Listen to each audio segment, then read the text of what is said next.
Hello, my crafty friends. I sure hope you're having a fabulous day. My name is Robyn Pitts with Sir Chauncey Rocco Creative Design. Happy New Year! Hopefully you all had a wonderful holiday, and I wish each and every one of you a happy, healthy, and crafty 2023. As I'm sure you may have noticed, I've been away from YouTube for quite some time.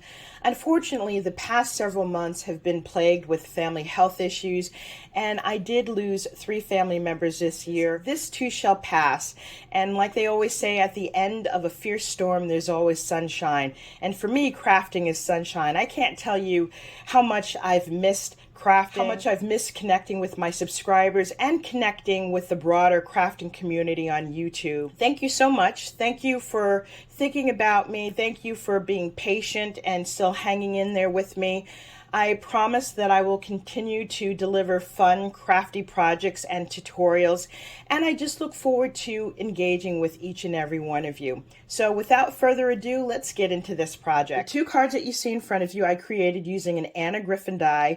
I did not do a tutorial for this, however, I will be creating other cards and showing you some fun tips and tricks for how to use the die set. This is the beautiful die set that I used. It's called the Griffin Folding Screen Slimline Dies. This is the idea sheet that you get in the collection. And on the back, it gives you the directions on how to make the screen. You can make a variety of screens. You can do a double layer, a triple layer, or in my case, I made a 4-layer screen. These are all the dies. There are 10 dies in total. So let's take a closer look at the cards. These cards are quite substantial. They have 4 panels to them. Actually, let me take this away so I can give you a broader look. This is the way the card looks when it's folded out. You can see it's got 1, 2, 3, 4 panels, and I love this beautiful scroll detail on the top. Now, in this project, I did use a single-sided paper, so there's nothing on the back, but they do suggest that you use a double-sided paper when you're making these cards. The paper collection that I used was by Recollections. It's called Holiday Glimmer, and this is really old. I think this is from 2016, but I used it because of the white, gold, and black colors, and I thought this was perfect for a New Year's Eve project. I'm going to adjust the camera so that I can give you a closer look at each of these cards. So this is the front of the card. Now I created these poinsettias using this Spellbinders die. It's called Holiday. As you can see, these are all handmade and they have the little gold foam balls in the center. I love this detail on the top of the screen.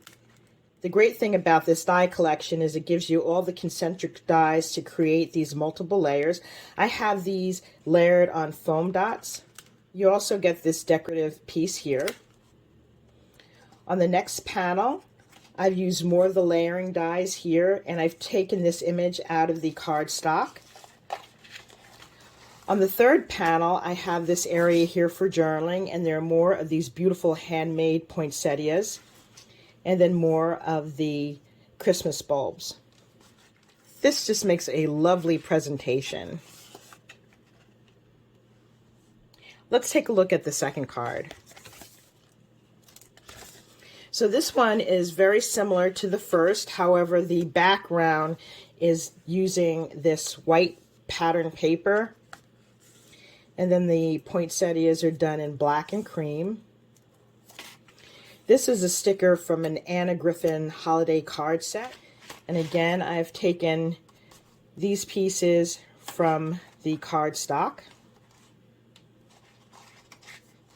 Here I've used some fun borders, and then we've got a little oval here with the sentiment that says Happy Holidays. And then more layered poinsettias here. I really love the way these cards turned out, and this die set is so easy to use. I will be doing a more in-depth tutorial in the future. I have some really fun ideas to share with you. And with all of these dies, there's so many different opportunities to create fun and new looks. Hopefully you've enjoyed this video. If you like this project, please give me a thumbs up and don't forget to leave a comment. Thank you so much for joining me, and I look forward to seeing you soon. Bye for now, and happy crafting.